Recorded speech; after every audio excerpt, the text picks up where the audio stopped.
Hello everyone, मैं हूं रवि और आप सबका स्वागत करता हूं all India aspirant YouTube channel में। कैसे हैं आप लोग? आशा करता हूं बढ़िया होंगे, मस्त होंगे और अपनी पढ़ाई कंटिन्यू कर रहे होंगे। वैसे कंटिन्यू आप लोग नहीं करते, फिर भी कर रहे होंगे। और आज हम जैसे कि लगातार चल रहा है, आप लोग जानते हैं रामचरण शर्मा का बुक एनालिसिस, उसी को लेकर के हम लोग आज बातें करने वाले हैं। हम बातें करेंगे आज प्राचीन भारत के इतिहास का महत्व को लेकर के।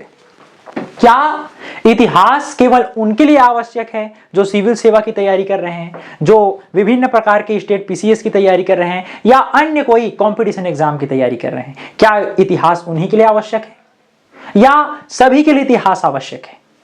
इसी को लेकर के आज चर्चा है, विशेष करके प्राचीन इतिहास को लेकर के। रामचरण शर्मा का एक अच्छा टॉपिक है और साथ ही साथ आप लोग जान पाएंगे कि इतिहास क्यों महत्वपूर्ण है और सभी के लिए महत्वपूर्ण कैसे है। ठीक है, तो करते हैं स्टार्ट। देखिए, मैं यहां पे पढ़ा रहा हूं इसे मैं पढ़ा रहा हूं आपको छठे लेक्चर के रूप में। अब आगे जितना भी लेक्चर होगा वो ना सीक्वेंस वाइज होगा, जैसे जैसे है वैसे वैसे रहेगा। इतने को मैंने आपको लिंक करने के लिए अच्छे से पढ़ा रहा हूं। यहां से जब जाएगा तो सीक्वेंस में जाएगा। ठीक, तो चलिए, इसमें हम प्राचीन भारत के इतिहास में ज्यादा टाइम नहीं लगेगा। इसमें आज का थोड़ा सा आसान सा मुद्दा है और समझने के लिए बहुत बड़ा मुद्दा है। प्राचीन भारत के इतिहास के महत्व में रामचरण शर्मा की दो हेडिंग है, दोनों को बता रहा हूं। विविधता में एकता को लेकर के, प्राचीन भारत में विविधता में एकता थी और आज भी है, और वर्तमान के लिए अतीत की प्रासंगिकता। इन दोनों पे हमको क्या करना है, चर्चा करना है भाई। ठीक है, चलिए, प्राचीन भारत के इतिहास का महत्व क्या है? प्राचीन भारत के इतिहास का अध्ययन अनेक कारणों से क्या है, अत्यंत महत्वपूर्ण है। ठीक, रामचरण शर्मा बता रहे हैं इससे हमें मानव सभ्यता का विकास कैसे हुआ, इसके बारे में हमें पता चलता है कि मानव कब आए, कैसे आए और उन्होंने कृषि की शुरुआत किस तरीके से की होगी। सामाजिक परिवर्तनों और उनमें जो सामाजिक परिवर्तन हुए उनके बारे में तथा भारतीय संस्कृति की उत्पत्ति और विकास की जानकारी मिलती है। भारत में विभिन्न सभ्यताएं आई, रची बसी और क्या हुई, चली गई। फिर भी इन्हीं सभ्यताओं के अनंत रूप की प्रतीति हमें दिखाई देती है भारतीय संस्कृति के रूप में। ठीक है, चलिए, तो इनके बारे में पता चलता है। ठीक है, इसके अध्ययन के लिए अत्यंत आवश्यक है। मानव सभ्यता के विकास का हमें क्या होता है, ज्ञान होता है कि मानव ने कृषि की शुरुआत कैसे की होगी और कृषि की शुरुआत करते हुए पशुपालन किस तरीके से किया होगा।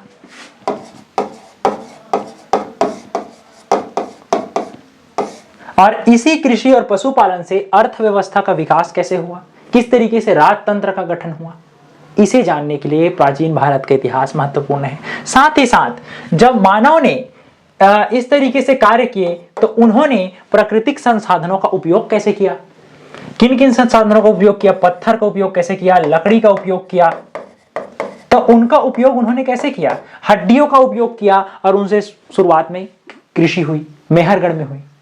पहली कृषि के साक्ष्य वहीं मिलते हैं, ये देखने को मिलता है।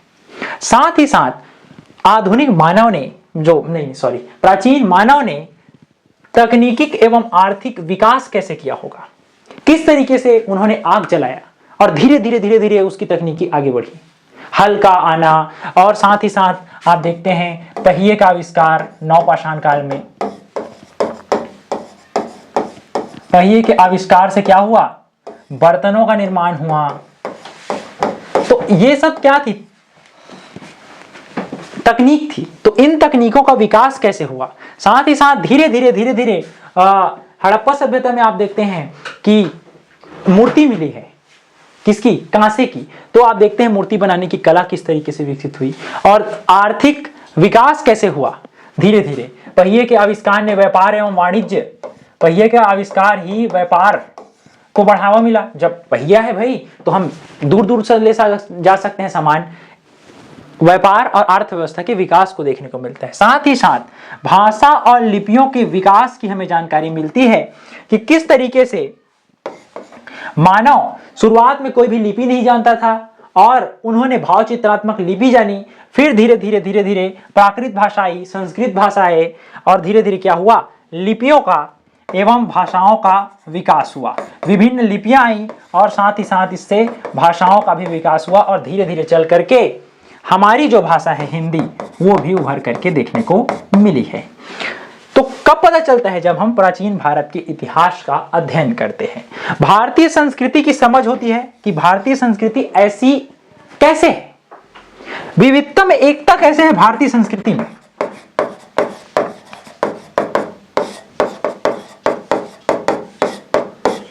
विविधता में एकता का सूत्रपात कैसे है भारतीय संस्कृति में, इसकी जानकारी हमें मिल जाती है। सामाजिक और राजनीतिक संरचना, सामाजिक और राजनीतिक संरचना कैसे बनी है ना,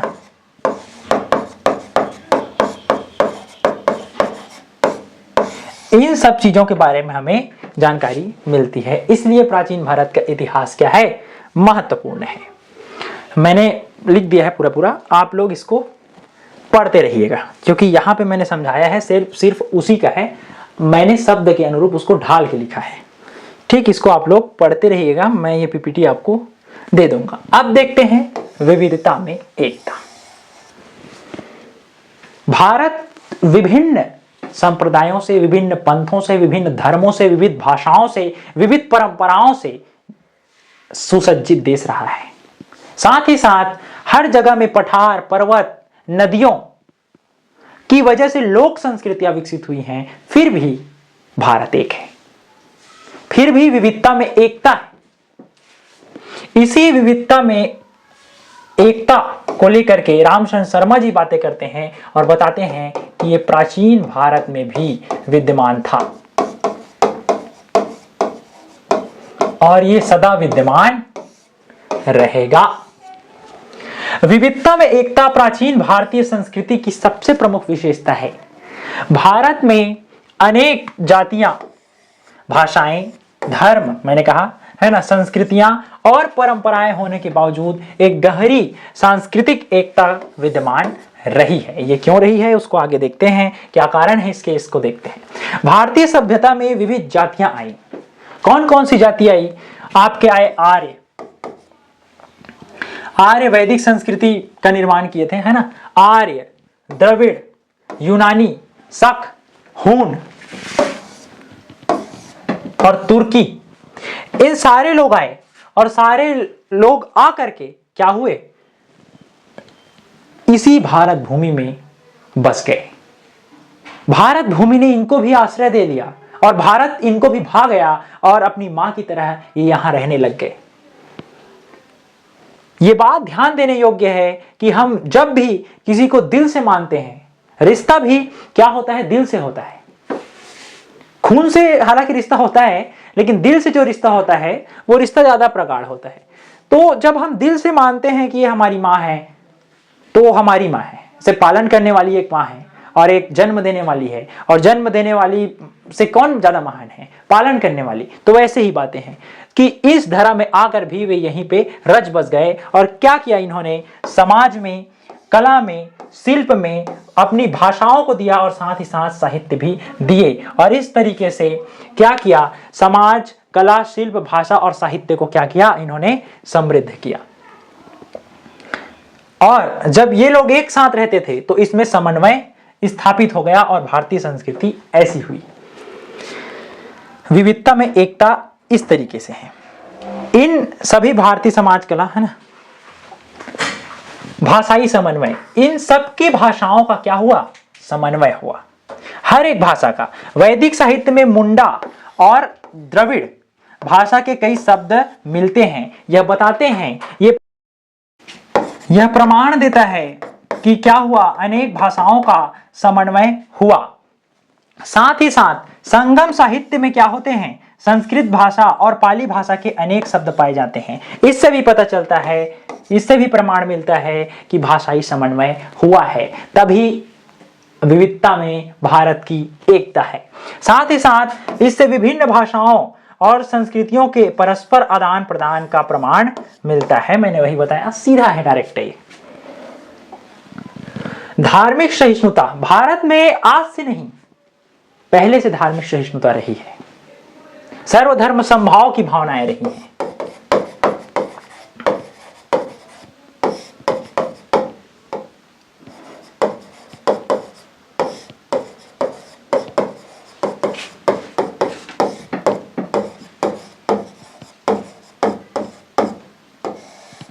सर्वधर्म समभाव की क्या है, भावना विद्यमान रही है।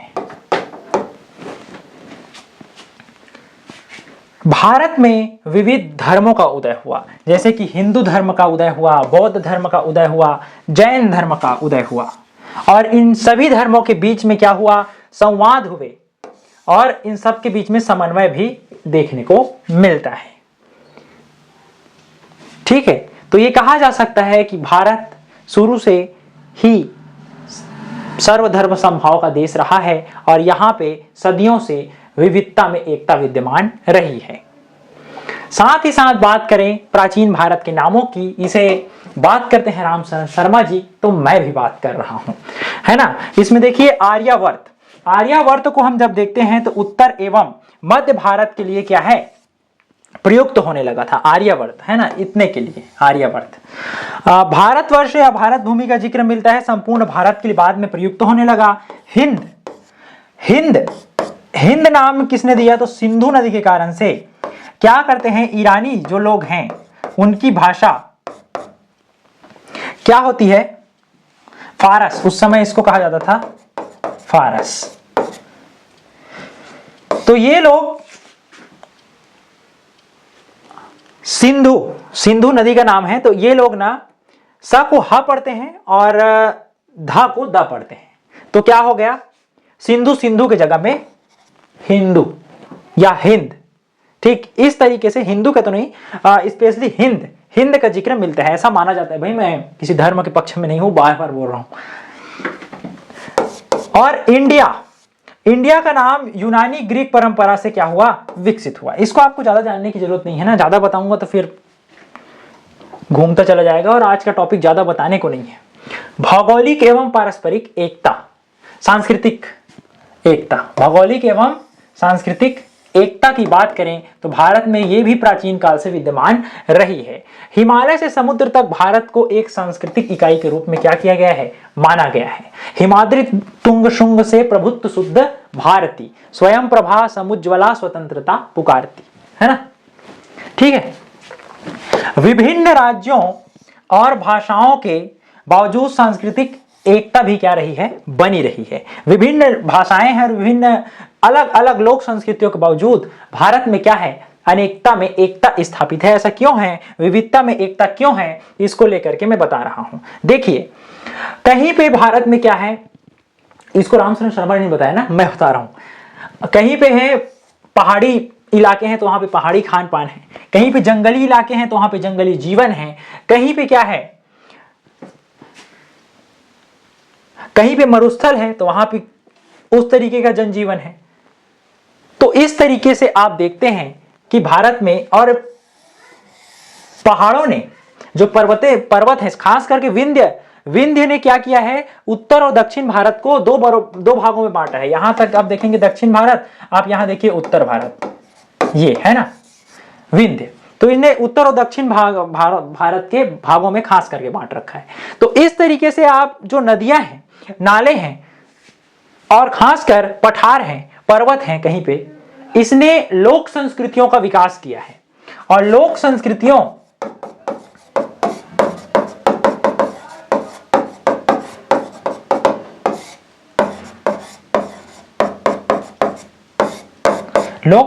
का विकास किया है, और इसी भौगोलिक अलगाव की वजह से क्षेत्रीय पहचान भी बनी है, यानी कि लोक संस्कृतियां बनी हैं और कहीं पे खान पान वेशभूषा ये भिन्न भिन्न है, लेकिन फिर भी इनमें क्या है, एक समन्वय रहा है। और यही कारण ये भी रहा है एक कारण कि इसी कारण से क्या हुआ, इसी कारण से एक चीजें हुई कि बहुत समय तक प्राचीन भारत में आप देखेंगे राजा एक छत्र, यानी कि कहें कि एक छत्र के रूप में पूरे भारत में शासन करने में असमर्थ रहे हैं इन्हीं भौगोलिक विविधता के कारण से। पर ऐसा नहीं है, कई राजाओं ने शासन किया है, जैसे कि अशोक ने शासन किया है अच्छा खासा, और गुप्त काल में भी शासन देखने को पूरे भारत में मिल जाता है आपको।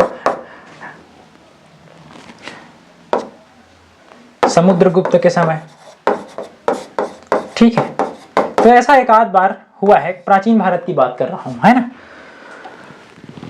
देखिए ये विंध्य और सतपुड़ा है, लेकिन यहीं पे विंध्य और सतपुड़ा में क्या है, पासेस रही हैं, ये पासेस हैं, कहीं यहां से मतलब पासेस मतलब के आने जाने के दर्रे रहे हैं। इन्हीं दर्रों से क्या हुआ, भाषाई समन्वय हुआ है। इन्हीं दर्रों से तीर्थ यात्राएं हुए, राजाओं और सेना के अभियान हुए, समुद्रगुप्त के अभियान। समुद्रगुप्त बार बार उदाहरण देता हूं ना, अच्छे से समझ पाएंगे आप लोग।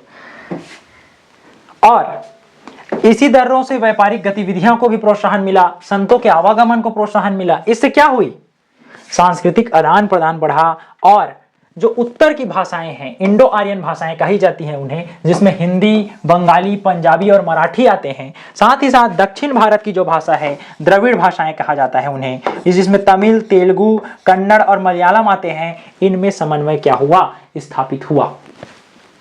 यानी कि कह सकते हैं कि इतने भौगोलिक अलगाव के बावजूद भी भारत में क्या रही है, विविधता में एकता विद्यमान रही है।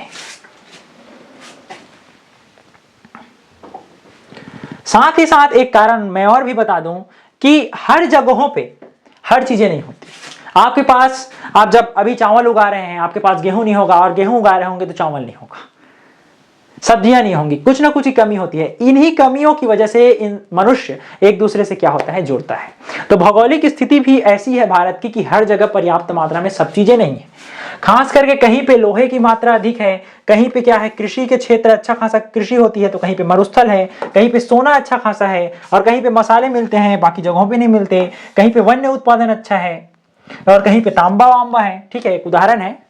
इसी से क्या हुआ, इन्हीं कमियों की वजह से राजनीतिक संबंध स्थापित हुए, राजाओं के बीच में वैवाहिक संबंध स्थापित हुए। भाई व्यापार करना है, एक दूसरे की जरूरत में मदद करते हैं, वैवाहिक संबंध स्थापित हुए। साथ ही साथ अगर इन संसाधनों को बलपूर्वक हथियाना भी रहा तो क्या हुआ, संघर्ष की शुरुआत हुई, युद्ध की भी शुरुआत देखने को मिलती है। अगर तुम नहीं देते तो भाई हमला भी होगा। और व्यापारिक संपर्क तो स्थापित होगा ही होगा। और इन संपर्कों से क्या हुआ, भाषाई आदान प्रदान हुआ, आदान प्रदान, जिससे क्या हुआ, सांस्कृतिक संपर्क स्थापित हुए, सांस्कृतिक एकता स्थापित हुई। ये कारण भी है भारत में क्या, विविधता में एकता, अनेकता में एकता दिखाई देने की, कि हम लोग बट कर भी नहीं बटे हैं। राजनीतिक एकता मैंने बताया था आप लोगों को, यहां पे दिखा रहा हूं कि हर एक राजा बहुत समय तक परिवहन के साधन उस समय सीमित थे, ठीक है। संचार के साधन, आप इतने दूर से यहाँ पे गए और इन पहाड़ पर्वतों को, नदी नालों को आपने पार करते हुए गए, और सूचना राजा के पास बाद में मिल रही है, बहुत टाइम के बाद, क्योंकि उस समय भाई टेक्नोलॉजी नहीं थी या संचार के ऐसे साधन नहीं थे जिसे जल्दी जाना जा सके। तो यहाँ पे विद्रोह हो गया, यहाँ के राजा ने स्वतंत्रता हासिल कर ली, स्वतंत्र कर लिया अपने आप को, इस तरीके की बातें हो थी। तो इसलिए इन्हीं कारण से पूरा राज नहीं कर पाए। मगर जब भी अशोक का राज हुआ या समुद्रगुप्त का राज हुआ या एक टाइप की संस्कृति दिखी, तो कई राजाओं ने ऐसा काम किया है, और इस कारण से भी क्या हुआ, एकता को बढ़ावा मिला है। तो उसी एकता को देखते हैं। ये रहा, राजनीतिक एकता का भी प्रयास हुआ है। अशोक ने किया है 3री शताब्दी ईसा पूर्व में एक विशाल साम्राज्य की स्थापना करके, जिससे पूरा भारत एक प्रशासन, एक राष्ट्र और एक राजा के रूप में एकत्रित हो सका उस समय। और समुद्रगुप्त ने अपनी 4वीं शताब्दी ईसा पूर्व में उत्तर से दक्षिण भारत तक के विजय अभियान किए और एक संस्कृति में क्या किया, बांध के रखे, है ना। ऐसे सार्वभौम शासकों को क्या कहा गया, चक्रवर्ती कहा जाता था। ऐसे ही शासकों को जिसने अखंड भारत पे राज किया हो या भारत के बहुत बड़े हिस्से में राज किया हो, उनको क्या कहा जाता था, चक्रवर्ती कहा जाता था। शिलालेखों के प्रचलन से क्या किया, अशोक ने अनेक शिलालेख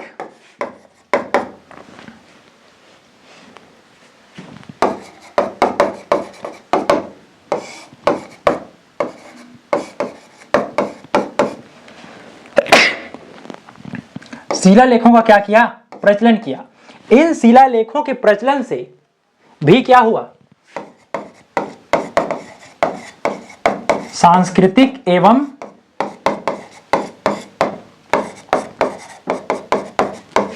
प्रशासनिक एकता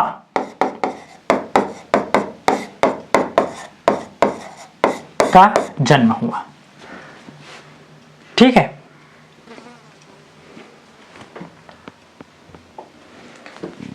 साहित्यिक एकता। रामायण और महाभारत पूरे भारत में समान श्रद्धा से पढ़े गए। विविध भाषाओं में इसी महाभारत का अनुवाद हुआ। अलग अलग क्षेत्रीय भाषाओं में, असमिया में, मराठी में, तेलुगु में, कन्नड़ में, तमिल में, मलयालम में, हर एक भाषाओं में, गुजराती में, है ना, इसका क्या हुआ, अनुवाद हुआ।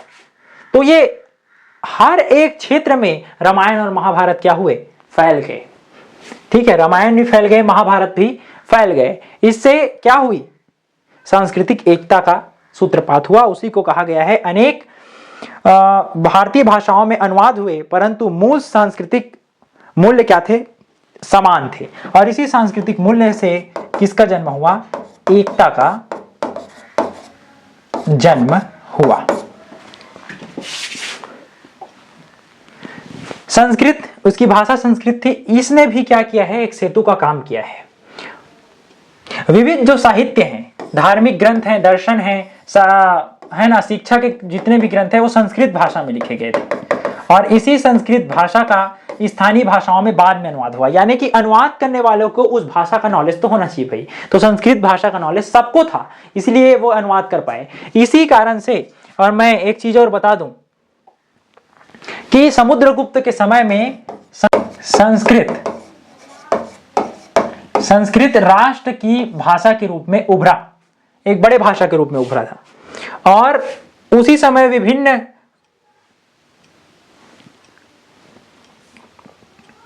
पुराणों की भी रचना हुई है। इसे देखें तो इसी संस्कृत ने क्या किया, एक सेतु निर्माण का काम किया उत्तर भारत और दक्षिण भारत के बीच में। ठीक है,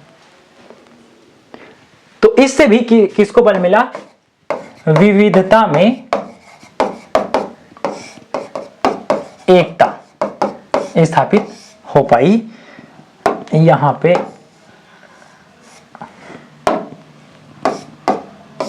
एकता स्थापित हो पाई। ठीक है, ठीक, यहां पे आप लोग पढ़ लीजिएगा। प्राचीन भारत में अनेक जातियों, भाषाओं, धर्मों और संस्कृतियों का संगम था। विविधताओं के बावजूद सांस्कृतिक समन्वय स्थापित हुआ, जैसे मैंने बताया, धार्मिक सहिष्णुता स्थापित हुई और साथ ही साथ साझा साहित्य, स्पेशली संस्कृत भाषा इसके लिए उत्तरदायी थी।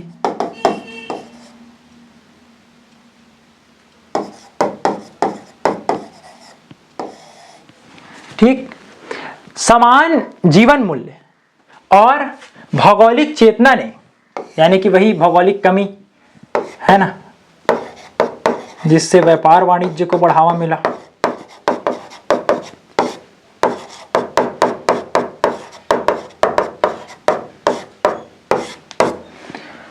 ने भारत को विविधता में एकता का अद्वितीय उदाहरण बनाया है। यही ऐसा देश है, यही भारत ऐसा देश है जहां पे अनेकता में एकता विद्यमान है, विविधता में एकता विद्यमान है, बाकी देशों में नहीं।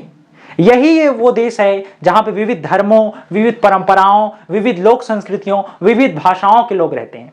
हर एक 50 किलोमीटर के आसपास के एरिया में भी आपको अनेक प्रकार की संस्कृतियां देखने को मिलेंगी, अलग अलग लोक संस्कृति देखने को मिलेगी। ऐसा है अपना भारत। तो फिर भी ये बहुत बड़ी चीजें हैं और इसे क्या बना दिया गया है, एक अद्वितीय उदाहरण बन गया है।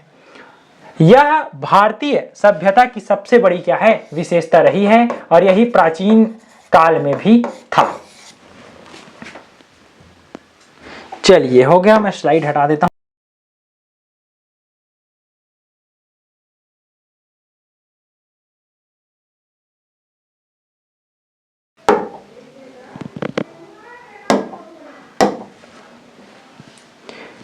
नेक्स्ट स्लाइड आ गया। ठीक है, अब हम देखेंगे वर्तमान के लिए अतीत की प्रासंगिकता। इसका मतलब यह है कि हमने जो अतीत को पढ़ा है उसका वर्तमान में क्या औचित्य है, क्या जो भेदभाव हुए, महिलाओं पे जो अपात्रताएं थोपी गई, विशेष करके क्षुद्रों में भी अपात्रताएं थोप दी गई, उनको क्या वापस लाया जाना चाहिए।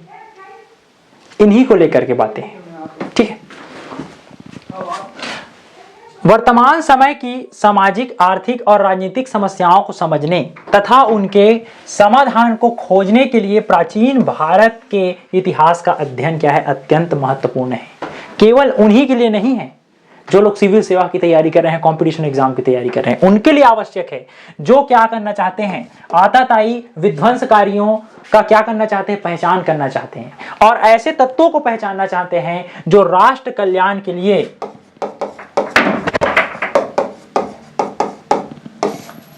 क्या है, घातक है, उनकी पहचान जो करना चाहते हैं, उनके लिए आवश्यक है। इतिहास हमें केवल अतीत की घटनाओं का ज्ञान नहीं देता, बल्कि वर्तमान को समझने और भविष्य का मार्ग निर्धारण करने में भी सहायता करता है कि भाई भूतकाल में क्या हुआ, इस तरीके की गलती हमने की तो हमारा वर्तमान इस तरीके से हुआ और हम आज वर्तमान में भी उस तरीके की गलती को दोहराएंगे तो हमारा भविष्य भी कैसा होगा।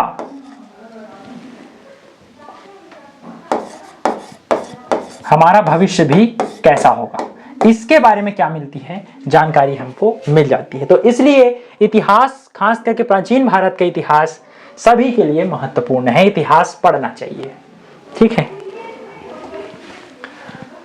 ठीक, क्या क्या होता है इससे, क्यों पढ़ना चाहिए। अतीत की सही समझ के लिए अत्यंत आवश्यक है प्राचीन भारत की उपलब्धियों को हम समझें और इसी को समझ करके साथ ही साथ निष्पक्ष रूप से देखें और निष्पक्ष रूप से देख करके जो अच्छाई है उन्हें ग्रहण करें और जो बुराइयां आ गई उनका क्या करें, अध्ययन करके उसे मिटाएं।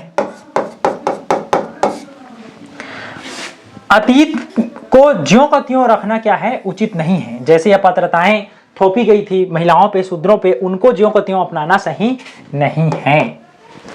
वर्तमान में अतीत का क्या होगा, प्रभाव होगा और हम उसी का मतलब अगर हम लागू करते हैं तो क्या कर रहे हैं, हम उसी अराजक तत्वों को क्या कर रहे हैं, बढ़ावा दे रहे हैं। और इतिहास से क्या है, सुधार का मार्ग निकलता है। वही कि हमने ये गलतियां की, अब हमको ये नहीं करना है, इस बारे में सुधार का मार्ग निकलता है। आगे हम एक एक को देखेंगे ना, अभी मैंने पृष्ठभूमि बताई है सिर्फ। अतीत को सही समझ के लिए इतिहास का अत्यंत आवश्यक है कि हमारा अतीत कैसा था, हम कैसे आए भाई, हमारा अतीत क्या था। केवल गौरवशाली पक्षों को देखना इतिहास पढ़ने का उद्देश्य नहीं है, साथ ही साथ किसे भी देखें, कमियों और वास्तविकताओं को क्या करना है, हमें समझना है कि हम में क्या कमियां थी, इस कारण से हम हारे, इस कारण से ही किनका राज हो गया, अंग्रेजों का राज हो गया हम पर। ऐसे क्या कारण थे जिनके वजह से हम खंड खंड में बटे और इसी खंड खंड में बटने की वजह से जब भी हम एक नहीं थे तब भी हम क्या हुए, शिकार हुए, तब भी हमारा शोषण किया गया। इन कमियों को भी हम जानें और स्पष्ट रूप से जानें, देखें, हर एक चीज को समझें। अपने गौरवशाली पक्षों को देख करके हमें अभिमान होना चाहिए और उन पक्षों को बढ़ाने की बातें करनी चाहिए। भव्य वास्तुकला है हमारे पास, ज्ञान का भंडार है और महान दर्शन है और महान दार्शनिक भी हमारे पास हुए, जिसने शून्य की भी खोज की, आर्यभट्ट ने। ऐसे लोग हमारे पास हैं। धन्वंतरी है, आयुर्वेदाचार्य है, ये लोग हमारे पास हैं। लेकिन साथ ही साथ अनेक कमियां भी प्राचीन भारत के इतिहास में देखने को मिली है। सामाजिक भेदभाव, छुआछूत, है ना, यानी कि अस्पृश्यता, यह देखने को मिली है। साथ ही साथ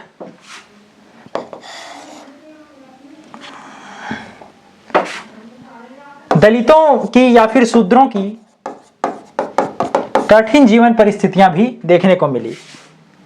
सामाजिक भेदभाव, लिंग भेद भी देखने को मिला है। असामाजिक भेदभाव, लिंग भेद, महिलाओं के साथ भेदभाव ये भी देखने को मिला है। अंधविश्वास और रूढ़िवादिता भी देखने को मिली है। ठीक है, डायन बताना किसी को, है ना, डायन के लक्षण इस तरीके की देखने को मिली है। अंधविश्वास और रूढ़िवादिता।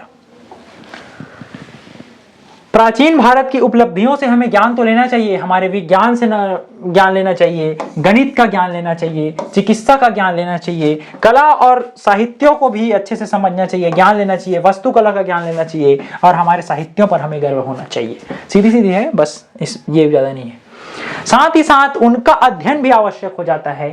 किनका? सामाजिक बुराइयों का अध्ययन आवश्यक हो जाता है, ताकि हम क्या कर सकें, इन बुराइयों को समझ सकें और समझकर इनका अंत कर सकें।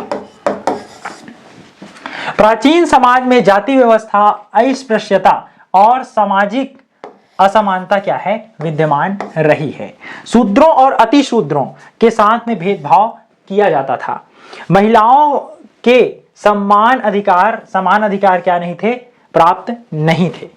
ये देखिए इमेज मैंने बना रखी है, ठीक, सीधा सीधा है, इसको पढ़ा हूं, आपको याद आ जाएगा। और इसी अतीत को, जो महिलाओं पे, शूद्रों पे क्या अपात्रताएं थोपी गई है, इसी अतीत को ज्यों का त्यों लाना सही नहीं है। यदि हम उसी पुरानी व्यवस्था को, सामाजिक व्यवस्था को पुनः स्थापित किया जाए तो क्या होगा? सामाजिक अन्याय को पुनः लौटाना होगा। क्या होगा? पुनः लौटाना होगा। इसलिए हमें उन सामाजिक अन्याय को मिटाना है भाई, लौटाना नहीं है। आधुनिक लोकतांत्रिक और समतामूलक समाज के लिए क्या होगा? यह स्वीकार्य नहीं होगा, यह हानिकारक होगा। लोकतंत्र के मूल्यों के लिए हानिकारक होगा। इसलिए इसको वापस नहीं लौटाना चाहिए। इसे लेखक बातें करते हैं। और वर्तमान में अतीत का प्रभाव, पुराने रीति रिवाज, परंपराएं, मूल्य और सामाजिक धारणाएं आज भी क्या है? लोगों के मनों मस्तिष्क में विद्यमान है। आज भी ये मान्यताएं हटी नहीं है, जो मैंने बताया, आज भी ये मान्यताएं हटी नहीं है। तो इसको और लौटाया जाएगा तो क्या होगा? बहुत बड़ी अराजकता फैल जाएगी, बहुत बड़ा मानवता हित के लिए कार्य नहीं होगा। आज भी नहीं हटी है। और यही जो क्या है, धारणाएं जो आज भी मनोमस्तिष्क में मनुष्य के बैठ चुकी है, उनको क्या है? विकास में ये बाधा है। विकास में क्या है? समस्याएं हैं। जातिवाद और लैंगिक भेदभाव आज भी किया जाता है। और धार्मिक संकीर्णता आज भी दिखाई पड़ती है। सर्वधर्म समभावनीयता, धार्मिक कट्टरवाद दिखाई पड़ता है। ये क्या है? ये देश के विकास में, राष्ट्र के विकास में, प्रगति में क्या है? बाधक है। इन्हें हमें क्या करना है? मिटाना है। और हम ऐसा कब कर पाएंगे? जब हम प्राचीन भारत के इतिहास का अध्ययन करेंगे, जब जानेंगे। अरे भाई, जब जानते ही नहीं तो करेंगे क्या? तो इसलिए इतिहास क्या है? महत्वपूर्ण है। ये देखिए मैंने बना रखा है स्पेशल चित्र, आप लोग आसानी से इसको समझ पाएंगे। अतीत की जड़ें आज भी लोगों में विद्यमान हैं और ये क्या है? विकास में बाधक है। ठीक है, इतिहास से सुधार का मार्ग। इतिहास वर्तमान को क्या है? सुधारने का मार्ग है। कैसे? जब हम जानेंगे कि ये गलतियां हुई। पहले क्या थी? वर्ण व्यवस्था किस पे आधारित थी? श्रम पे आधारित थी। आज जाति प्रथा में हो गई। विभिन्न जातियां किस तरीके से बढ़ गए, इनको जब हम जानेंगे तो इनको रोकने के प्रयास करेंगे, एकता के प्रयास करेंगे। देश में जो बाधक तत्व हैं उन्हें मिटाने के प्रयास करेंगे। जब जानेंगे तभी तो करेंगे।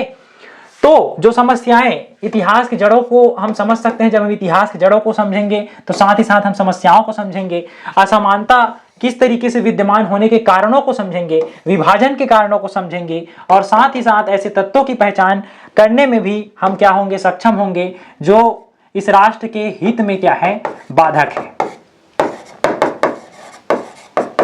और साथ ही साथ सामाजिक कुरीतियां जो विद्यमान हुई, किस तरीके से हो गई, हमारे मन मानस में किस तरीके से आ गई, इनको हम जानेंगे। और इन्हीं को जब हम जानेंगे तब हम देश कल्याण के लिए यानी वर्तमान को सुधारने की कोशिश करेंगे। हम करेंगे सामाजिक समानता की बात, महिला सशक्तिकरण की बात, और बातें हम करेंगे राष्ट्रीय एकता की। ठीक है, तो क्या है, इतिहास वर्तमान को सुधारने का मार्ग है।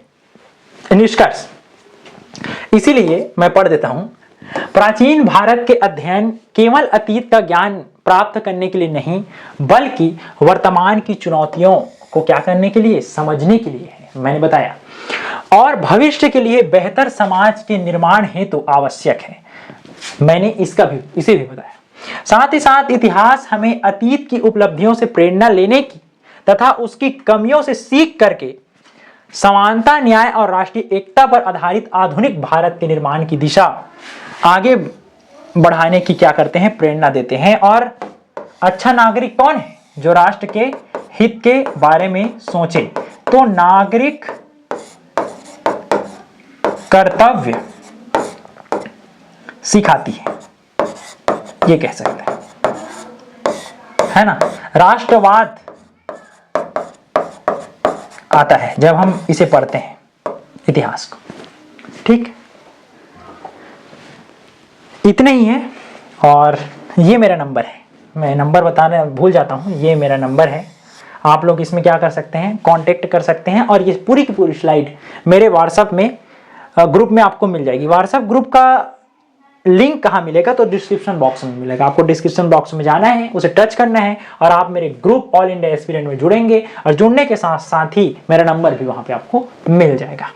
ठीक है, रवि सर ही लिखा है वहां पे, और मेरी फोटो इसी में लगाता हूं मैं, है ना, इसी कपड़े में ही लगा रहा हूं फोटो को, तो आपको पता होगा, चल जाएगा, पता चल जाएगा। ठीक, तो चलिए अब मिलते हैं कल, और तब तक के लिए आपसे लेते हैं विदा। जय हिंद, जय भारत।